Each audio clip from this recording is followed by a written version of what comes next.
Welcome back to my channel, guys. This is for another anime review, and this is going to be on one that is close to my heart. I've done the, for sure, light novel review. I'm not sure if I've done the actual manga review, to be honest. If I haven't, I will eventually, but this is going to be on Alya Sometimes Hides Her Feelings in Russian, and it is a series that aired the previous season, so summer season of 2024, and this one was recommended by myself, I guess, because I read the light novel, but I know Arceus shared some feelings on how he enjoyed it, as well as other people that usually comment here in my videos. They also suggested that this one's going to be a good one, and I knew I had read the first the light novel. I saw the first episode, and I knew immediately that it was going to be a hit. I now have finished the anime, and think it's well deserved, all the love that it's received thus far. I do have some thoughts on some things, but before anything, if you haven't done so by now, make sure you subscribe to my channel, give some love by commenting, liking, and sharing. You guys can find me on social media by checking the description below. Thank you guys so much for keeping up with me. I'm trying my best to release more and more videos, so if you want to see more stuff, make sure you are subscribing and hitting that bell as well, so that you get notifications. I have been asked about live videos, and I'm gonna be very honest with you guys. Arceus has even reached out for live videos or more live videos. If I had time, I would. Right now, I am doing other projects beyond this channel, so I am a little bit full when it comes to having free time, but I am hoping to be able to do more live videos with Arceus for sure. So I do appreciate those questions and all that. So okay, let's talk about this series. Alya Sometimes Hides Her Feelings in Russian. It's very much what the title is. It's about a girl who she is in Japan, but she is Russian in descent, and she sometimes, when is shy or mad or really any extreme feeling, she basically murmurs to herself in Russian. And the whole plot essentially is that the guy that she does this to, she thinks that he doesn't know Russian, but he does.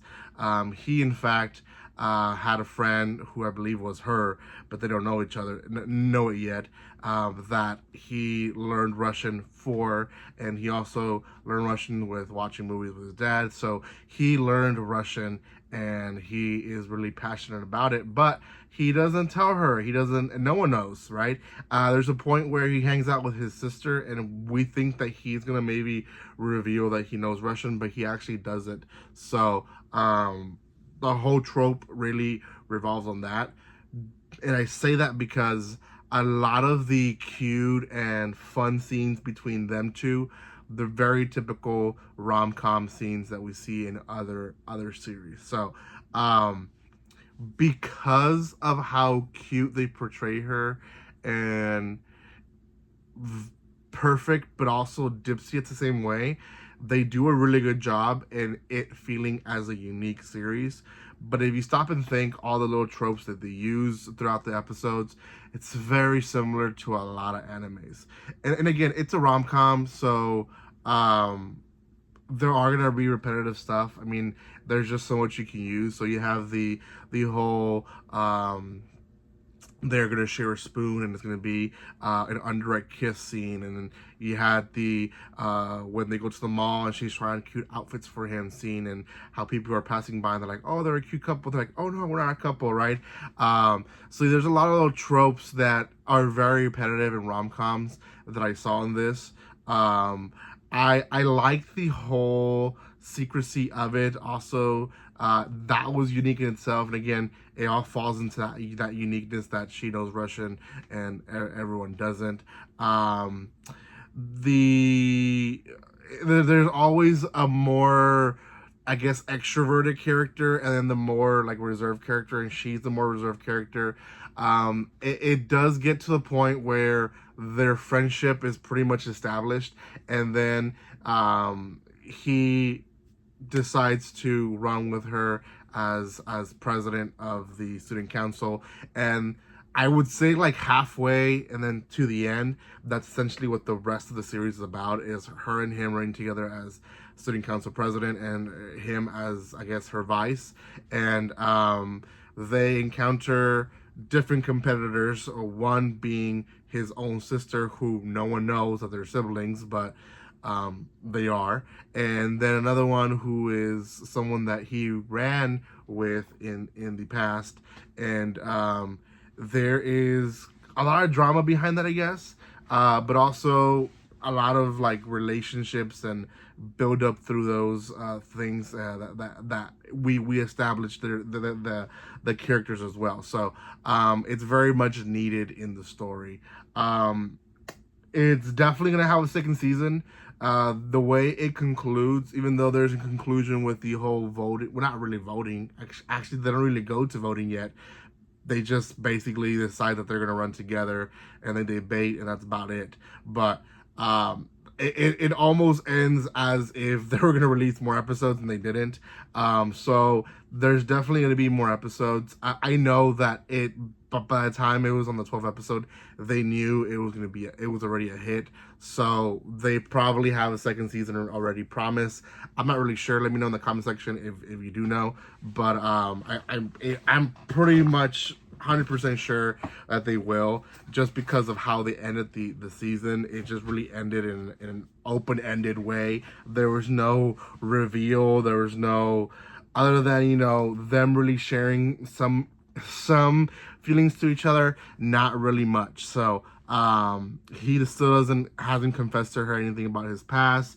There's still a lot of story behind him. I like how in the last like 2 episodes they try to build his character a little bit more, make him more realistic with the whole past with his mom, and that was kind of left field, to be honest. I don't remember seeing that in the light novel, but yeah, there's like the whole like, it almost reminded me of July and April. Like he was a little boy trying to be the best pianist for his mom, and the mom was just never impressed, right?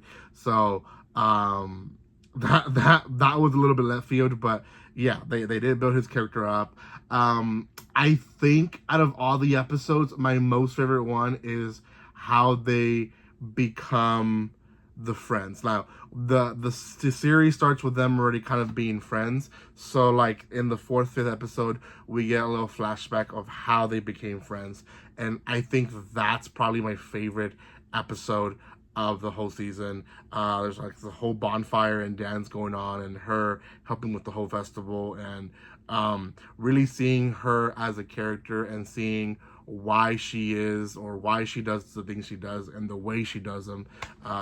It's not really for attention. It's not really because she thinks she's better than everyone else, but she wants the best for everyone. So yeah, I really did enjoy it. It is a good series. You can go on Twitter and there's a lot of stuff about the series. There's fan stories about the series. There's a lot of like just artists recreating her in different ways. So you guys can watch all that. It is not as highly fan servicey as I thought it was gonna be. I felt like the light novel was maybe a little bit more fan servicey than the anime, so I was actually pretty impressed on that. And it kind of stand alone more on the cuteness of the relationship, so I did appreciate that as well. Let me know what you guys think on this series in the comment section below, guys. I know a lot of you guys have seen this one. I've seen a lot of people tweet about it and talk about it on Twitter and on TikTok. So I know a lot of you guys have seen it. So let me know what you guys think on this one in the comment section below. Thank you guys so much for watching this video. And guys, like always, don't be strangers. See you guys.